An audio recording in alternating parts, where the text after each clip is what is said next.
Anim na pamilya ng mga katutubong lumad ang nagrambulan sa gitna ng kalsada sa Davao City. Ang pinag-ugatan, mga pinamaskuhan nilang limos. Nasa frontline ng balitang yan, si Brian Basa. Sa pool sa videong ito, ang mga galit na mga lalaki may nagpapaluan.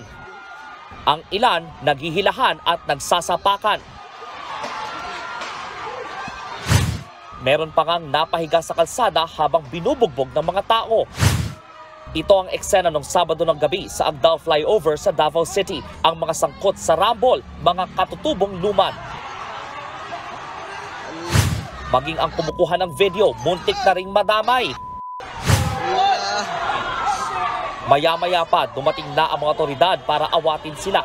Dito na nagtulasan ang ilan sa kanila. Isa-isa namang dinampot ng mga pulis ang mga sangkot.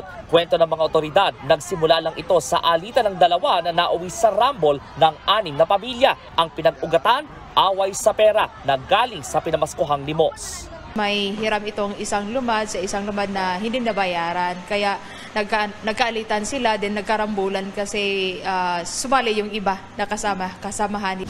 Sabi pa ng mga pulis, madalas bumababa sa lungsod ang mga katutubong lumad tuwing sasapit ang Pasko para mamalimos.